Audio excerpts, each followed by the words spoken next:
Üks teada. Nii, praegu ma ei olnud. Alustas ka sellest. Ja siis ma jagan ka slaide.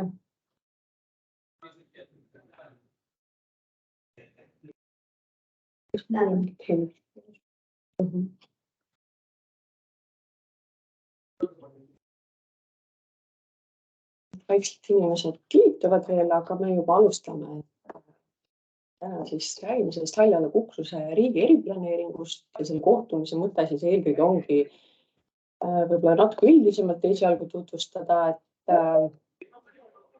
et mis see projekt on ja kus me praegu oleme ja kuhu me jõuda tahame ja siis minna detailsemalt juba selle juurde, et mis on see lähteseisukohad ja mõjude hindamise programm, mis on praegu siis avalikul väljapanekul ja mille kohta me ootame ka teilt kõigilt tagasisidet. Teeme kõigepealt sellise üldise tutvustuse ja nagu ma juba ütlesin, siis täna meid on siin 4 tükki. Igaüks saab siis ennast ka tutvustada, kui ta oma osa juba rääkima hakkab. Ja ma ise annakski kohe sõna edasi Kaiele Transpordiametist, mis siis räägib kõigepealt, millega meil tegu on. Tere ka minu poolt.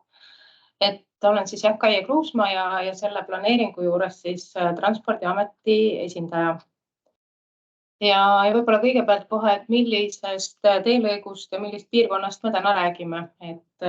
Ekraanil on siis joonised, kus on kollase teelõiguna näha see teelõik, millest me siis täna täpsemalt rääkima hakkame. Tegemist on Tallinna-Narva maantee Haljala ja Kukruse vahelise jääva teelõiguga. Nagu teada, siis tänaseks on 2+2 ristlõikega maanteena välja ehitatud Tallinnast kuni Haljalani ja lühike lõik Kukruselt Jõhvini ja Jõhvist kuni Narvani on kehtiv teemaplaneering, mille alusel siis on juba paika pandud 2+2 maanteetrassi asukoht. Aga nüüd Haljalast kuni Kukruseni circa 70 kilomeetrisel teelõigul puudub täna tegelikult kehtiv planeering, mille alusel Transpordiamet saaks sellel teelõigul suuremaid ehitustöid kavandada. Ja seetõttu siis täna see eriplaneering on algatatud. Ja võib-olla natukene ka sellest, et miks üldse see eriplaneeringu algatamine oli vajalik, et tegemist on siis maantee planeerimisega, millel on kindlasti väga suur ruumiline mõju ja see puudutab oluliselt suuremat piirkonda kui ainult selle tee äärde jäävaid maaüksuseid. Lisaks on sellel teel ka kindlasti suur riigisisene kui ka rahvusvaheline huvi ja sellest tulenevalt, kuna ta veel ületab 2 maakonna piire, siis on riigi eriplaneeringu menetlus selleks kõige sobivam protsess, mille koosseisus siis trassi asukoht paika panna.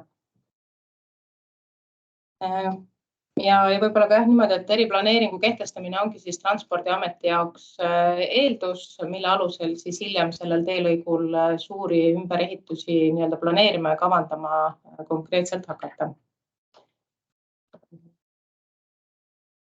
Nüüd, mis on selle planeerimise eesmärk, on see, et kindlasti parandada ohutust.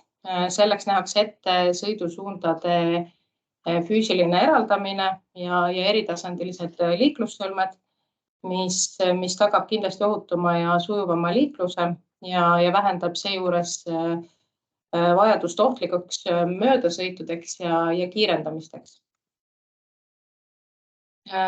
Planeeringu koostamisel on tegelikult ülesandeks tagada liikuvus kõikidele erinevatele transpordiliikidele, aga üks suur fookus on kindlasti jalakäijatel, et tagada neile loogilised ühendused ja loomulikult ka ühistranspordi lahendused, mis võimaldavad siis erinevate transpordiliikide kasutamist mugavalt ja kiirelt.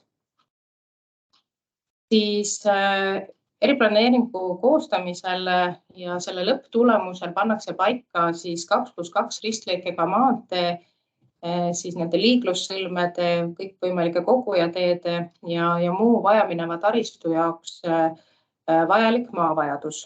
Et see on kindlasti kohalike elanikele ja ettevõtjatele kindlasti oluline lõpptulemus, sest see annab selle selguse, et millises ulatuses ja mismoodi see teelõik tulevikus liikluskorraldust muudab ja samas on võimalik trassiga piirnevaid alasid siis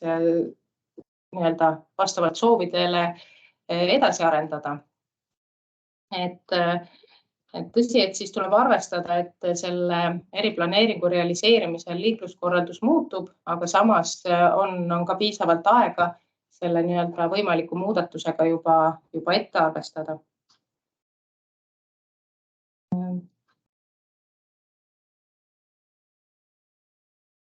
Et kui Eesti teedevõrgus on tegemist Tallinna-Narva maantee näol põhimaanteega, mille eesmärgiks on siis ühendada sujuvalt ja kiirelt pealinna teiste suuremate linnade ja sadamate ja piiripunktiga, siis lisaks sellele on tegemist ka teega, mis on oluline osa Euroopa teede transpordivõrgustikus, mis on kindlasti mõeldud riikide ülese kaupade ja reisijate veo jaoks. Ja see, et Tallinna-Narva maantee kuulub rahvusvahelisse üle-euroopalisse transpordivõrgustikku, kindlasti seab ka omalt poolt tingimused selle maantee taristu projekteerimisel. Ja nüüd ekraani tuleb kohe kaart, et kus on näha nüüd punase joonega see planeeringuala piir. Et see on teadlikult tehtud ristvõliku kujuline, mis annab meile võimaluse planeeringu koostamise käigus siis kaaluda erinevaid alternatiivseid asukohti trassile. Et kindlasti täna me ei välista ühtegi õgvendust ega me ei välista ka seda, et tulevane 2+2 trass kulgeb mööda olemasoleva teekoridori. Et see kõik selgub planeerimise protsessi käigus ja selgub siis mõjude hindamisel ja vastavalt sellele siis, kuidas trassi asukoha valikul otsus langeb. Et planeeringuala sisse jäävad väiksema või suurema maalaga kokku 9 kohalikku omavalitsust. Et Lääne-Virumaal on siis puudutatud Rakvere linn, siis Haljala, Rakvere, Viru-Nigula ja Vinni vallad ning Ida-Virumaal on puudutatud Lüganuse, Jõhvi ja Toila vallad ning Kohtla-Järve linn.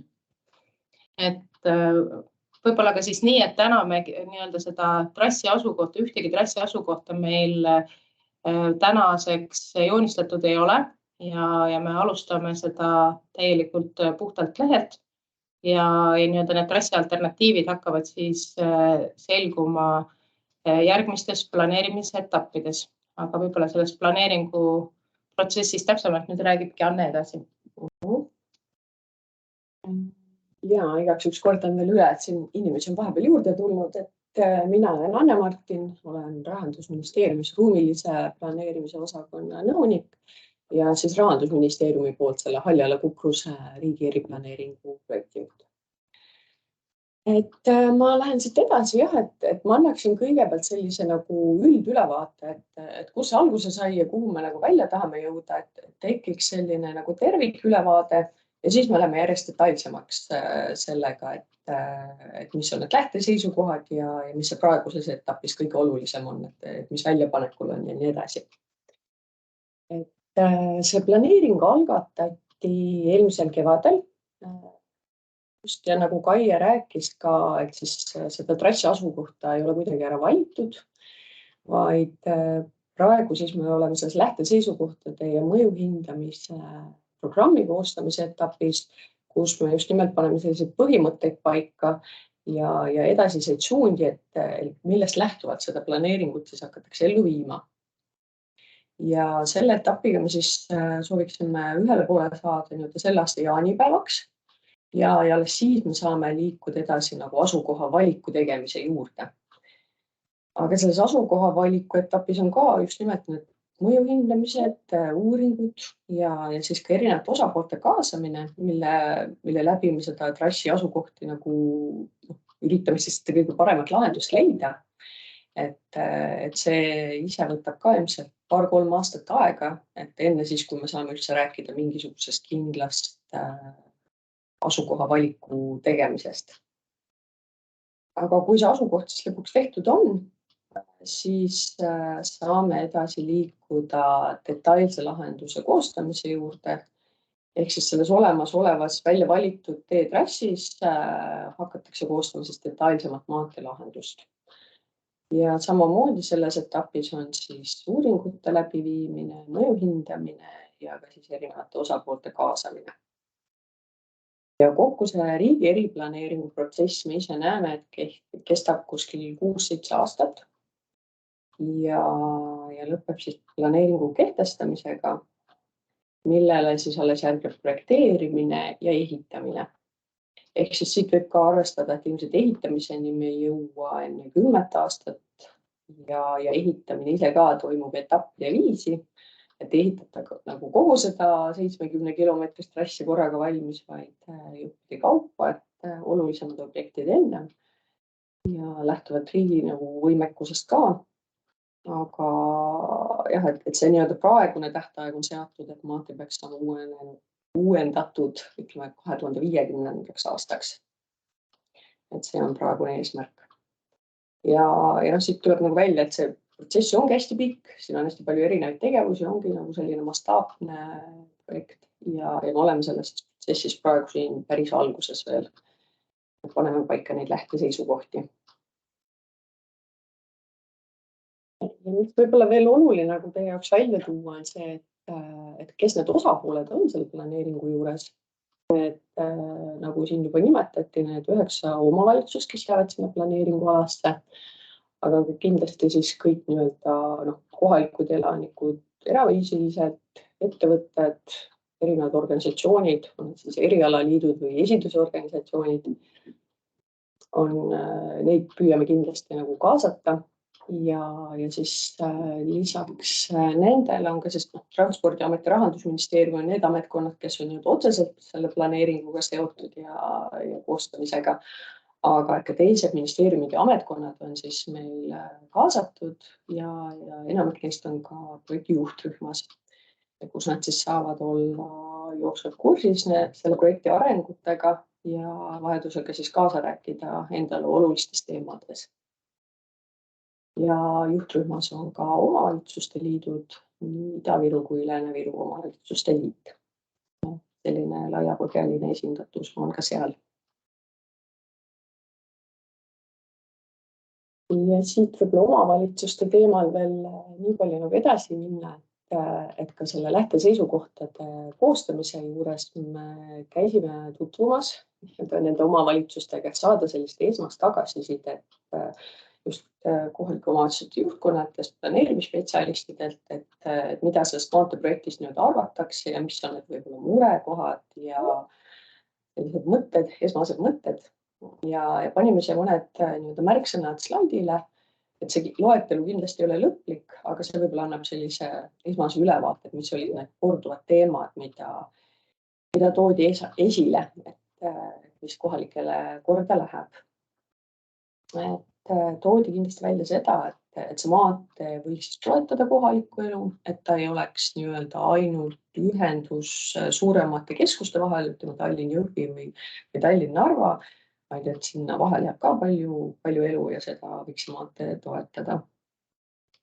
Ja liikluse mõttes siis ka kindlasti, et analüüsida need probleemsed ja ohtlikud kohad läbi ning pakkuda siis võimalikke lahendusi, et muuta see maantee ohutumaks. Aga lisaks siis nendele oli ka sellised konkreetselt siis inimesi puudutavad aspektid, et on need siis kohalikud ettevõtjad või põllumehed, nende nii-öelda vajadustega arvestada, kes sinna trassi äärde jäävad ja samamoodi siis ka nii-öelda eraisikud, kelle maad võivad sellest maantest puudutatud saada. Et nendel on ka kindlasti siis oluline see õiglane kompensatsioon ja nende vajadustega arvestamine. Ja ühe teemana toodi ka veel välja siis kohaliku ühistranspordi vajadust, et sellega peaks ka see maantee arvestama, mitte võtma siis inimestelt nii-öelda seda ühistranspordiga liiklemise võimalust ära või seda kuidagi nagu piirama. Et eks siin neid huvisid kindlasti on erinevaid ja rohkem kui siin on nii-öelda kohalike ootused välja toodud. Aga planeerimisprotsessi käigus me siis peamegi nagu leidma selle tasakaalu siis nende erinevate huvide ja soovide vahel, mis tihti võivad olla ka täiesti teineteist välistavad, et selliseid lahendusi tuleb siin leida küll hilisemates etappides. Aga minu poolt praegu on see kõik, et ma annaksin siis sõna edasi konsultandile, et jõuamegi sellesse lähteseisukohtade tutvustuse juurde. Tere ka minu poolt, mina olen Triin Lepland Skeplasti puhkimist ja selle planeeringu juures siis töögrupi juht, et meil on siin päris mitmeid erinevaid erialaeksperte, kes on aidanud meil seda materjali kokku panna ja siis minuga koos siis ka veel Aide, kes räägib teile natuke hiljem mõjude hindamise poole pealt. Aga kõigepealt, mis see lähteseisukohad siis üldse on? Et sisuliselt võib teda nimetada nagu lähteülesandeks, kuidas me jõuame kõige parima trassikoridoriini. Et tänasel hetkel lähteseisukohtade dokument siis annab üldised põhimõtted, kuidas seda planeerimisprotsessi peaks läbi viima, siis kuidas tuleks maantee asukoha valikut läbi viia ja mismoodi jõuda üldse nende trassi alternatiivideni. Ja sealt edasi, kui on trassi alternatiivid olemas, siis kuidas võrdlemise metoodika võiks välja näha ja mismoodi siis jõuda selle parima trassikoridorini. Samuti siis me anname ette uuringuvajadused, nendest räägime ka natuke hiljem, mis on need uuringud, mida me täna ette näeme, mida kindlasti asukoha valikus tuleks teha ja kirjeldab siis see dokument ka kaasneda võivaid mõjusid. Aga kõigepealt siis, kuidas selle trassi valikuni peaks jõudma, et nagu Kaie ja Anne mõlemad enne ütlesid, siis tänases etapis meil trassikoridore ei ole. Me anname ette põhimõtted, kuidas nende trassikoridorideni jõuda ja me näeme ette, et see peaks toimuma sellise 4 sammu järgimise teel.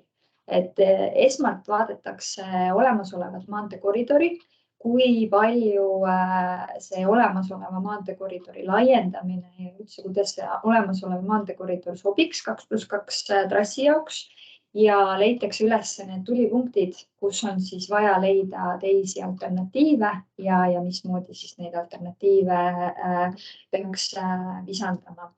Siis me oleme siin materjalis välja toonud aluskriteeriumid.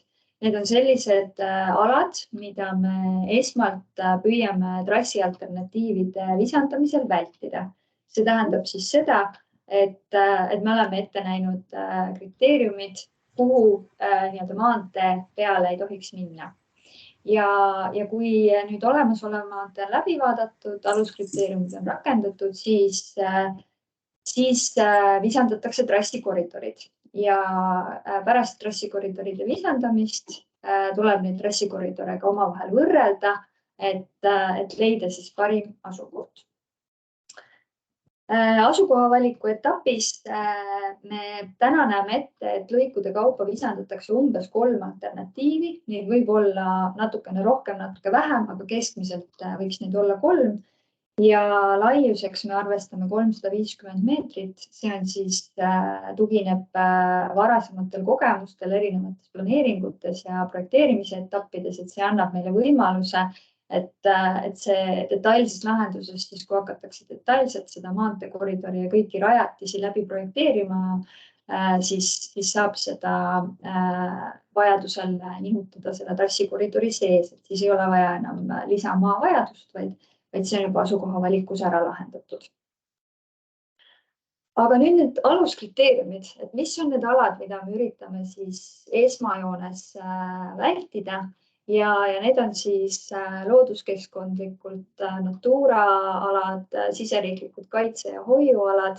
Samuti me ei soovi, et trassikoridor läheks hoonete peale õuealadele ja kavandatud tiheasustusaladele. Ja siis vaatame ka olemasolevaid väärtusi, näiteks kalmistud, kirikud, kinnismälestised, et ka nendele ei tohiks trassikoridor peale minna. Seda joonist vaadates nüüd on punasega märgitud need samad aluskriteeriumid ja tegelikult, kui me nüüd seda kollast olemasoleva maanteejoont vaatame, siis juba siin on näha, et tõenäoliselt kõiki neid aluskriteeriumeid 100% järgida ilmselt ei ole võimalik. Aga järgmises etapis, siis kui trassikoridore hakatakse lisandama, siis tulebki vaadata, et esmajärjekorras välditakse ja juhul, kui ei ole võimalik vältida, siis tuleb leida need variandid, kuidas seda maanteekoridori selliselt paika panna, et see konkreetne objekt ei jääks siis maantee alla, vaid ta võib jääda trassikoridori. Ja kui nüüd trassikoridorid on järgmises etapis lisandatud, siis tuleb neid omavahel võrrelda, et leida parim trassi asukoht. Ja võrdluskriteeriumid on meil jagatud 5 erinevasse gruppi. On olemas näiteks ruumilised kriteeriumid, näiteks hinnatakse siis trassikoridori sobivust selle järgi, kui palju sinna jääb eraomandis olevaid maaüksuseid, millised on kehtestatud detailplaneeringute lahendused, ehk siis millised on need ruumilised objektid, mis siis trassikoridore omavahel eristavad. Siis me vaatame sotsiaalmajanduslikke kriteeriumeid, et kuidas siis uued alternatiivid hakkavad töökohtade ja teenuste paiknemist mõjutama, kuidas see mõjutab olemasolevaid väärtusi, puhkealasid. Muidugi keskkonnakriteeriumid, kui palju on alternatiividel vajalik näiteks ökodukte, mis on müraseinte vajadus, et ka seda saab erinevate siis alternatiivide võrdlemisel arvestada. Majandusliku poole peal vaadatakse rajamise ja hooldusmaksumust, et mis on siis erinevate alternatiivide vahe nii-öelda maantee ehitusmaksumuse juures ja kui palju on see võimalik ka rajatiste arv seal. Ja 5. punktina vaatame ka liikuvuse teemasid, et see oli ka teema, mis siis kohalike omavalitsustega kohtudes tuli selgelt välja, et tulekski uute alternatiivide puhul vaadata, millised on need muudatused kohalikus liiklusskeemis ja kuidas siis tekib või kuidas siis mõjutab see kogukondade toimimist, et ei tekiks sellist suurt barjääriefekti ja ikkagi olemasolev elukeskkond saaks säilida võimalikult heal moel. Aga siit edasi siis mõjude hindamise poolele. Ja, tere! Mina olen Aidekaar ja selles protsessis siis keskkonnamõjude hindamise juhtekspert. Räägin lühidalt, et milline hakkab olema see nii keskkonnamõjude kui ka üldiste laiapõhjaliste mõjude hindamise protsess, millised meil on eesmärgid ja mida me täpsemalt hindame. Et kõigepealt ma tahan rõhutada, et mõjude hindamine, eriti keskkonnamõjude hindamine, keskendub olulistele keskkonnamõjudele. Millised need olulised mõjud on, seda me veel täna ei tea. Nende oluliste mõjude ja mõjude olulisuse väljaselgitamiseks moodustatakse eksperdigrupp, mis siis koosneb väga paljude erialade ekspertidest, kes mõju hindama hakkavad. Kui need olulised mõjud tuvastatakse, siis me üheskoos püüame nende leevendamiseks leida meetmeid ja me hindame neid kõiki trassi alternatiive, millest Triin meile rääkis just. Ehk et mõjude hindamine on siis kahepoolne protsess ja me teeme tihedat koostööd. Mõjude hindamise tulemused esitatakse siis järgmises etapis mõjude hindamise aruandes, mille üks osa on siis tavapärane keskkonnamõju strateegiline hindamine. Aga aruanne tähendab ka, kuidas keegi on harjunud öelda, siis laiapõhjaliste või asjakohaste mõjude hindamist, millest ma räägin kohe ka pikemalt. Aga tahan ka tähelepanu juhtida ja rõhutada, et kuna planeeringuala on suur, siis mõjude hindamine praeguses etapis jääb sellisele tasemele, et me arvestame siis selle mõjualaga või tähendab planeeringualaga, mis on suur ja sellest lähtuvalt on siis koostatud nii see mõjude hindamise programm kui ka vajalike uuringute lähteülesanded. Aga kui me nüüd edasi läheme, siis on mul välja toodud, et millistes valdkondades hakatakse mõjusid hindama. Ühel pool on siis keskkonnamõjud ja teisel pool on asjakohased mõjud. Et keskkonnamõjude poole võiks tinglikult jagada 3 osasse. Esimene osa oleks siis mõjud inimestele, nende tervisele, heaolule ja varale. Et tervisemõjude hindamisel võetakse muidugi arvesse ka muude valdkondade mõjusid, näiteks müra mõjutab inimese tervist või võib mõjutada õhusaaste, vee kvaliteet, kliimamuutused. Siis teine plokk oleks võib-olla looduskeskkonnale avalduvad mõjud. Need on needsamad, mida Triin juba nimetas. Mõjud siis Natura aladele, mõjud kaitstavatele liikidele ja kaitstavatele aladele, aga samavõrra hinnatakse ka mõjusid loomastikule ja taimestikule üldisemalt, juhul kui need ei peaks olema siis kaitsealused liigid ja taimed. Hinnatakse mõjusid ökosüsteemidele, mille alla siis võiksid käia näiteks vääriselupaigad ja rohevõrgustik.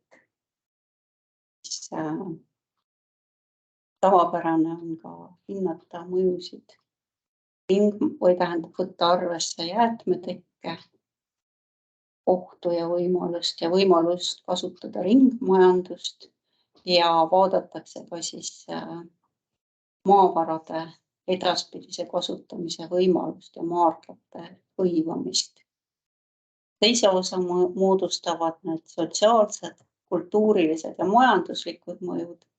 Tegelikult neil 2 tulbal ei ole suurt vahet kui siis metoodilised vahed, mida mõju hindamise programmis juba täpsemalt on tutvustatud, et kes soovib, saab sealt vaadata siis veel lisaks juurde.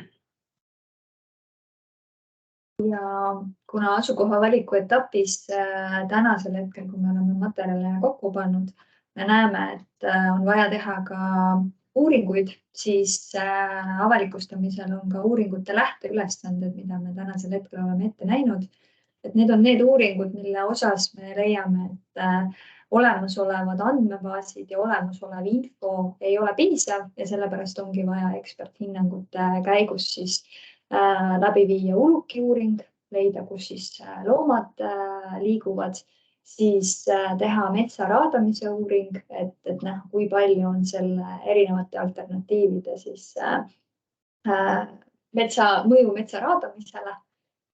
Siis esimeses etapis tehakse ka müra ja vibratsiooni hinnang, et just nendele võrdluskriteeriumitele, mis ma enne ka tutvustasin, et anda sisend, et milline trassikoridor on siis kõige parem müra ja vibratsiooni seisukohast.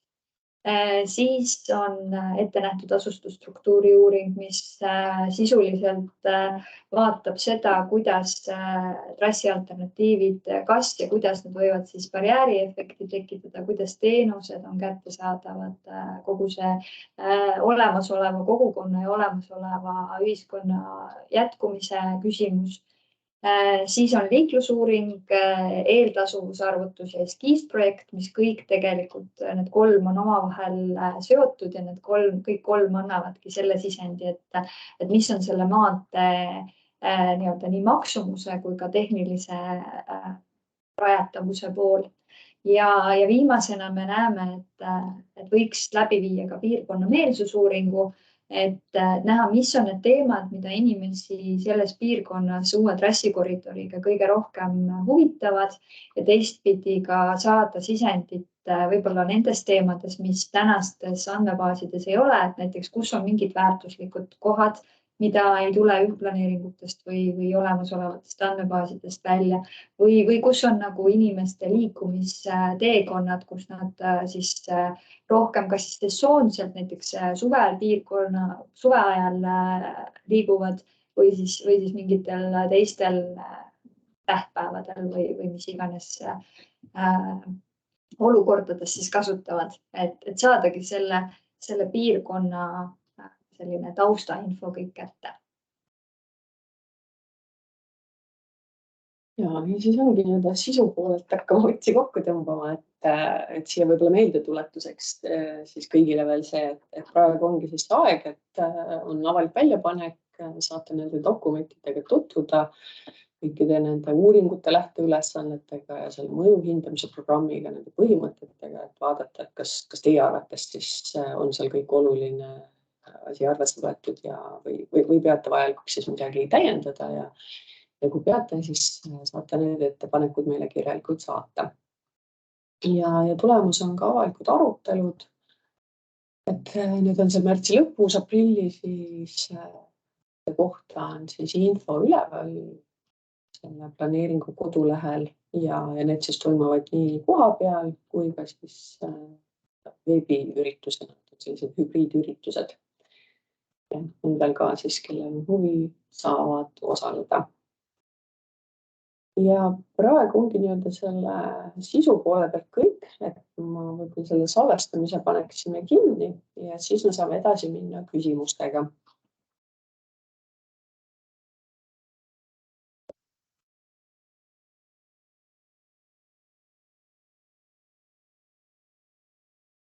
Salvestamine.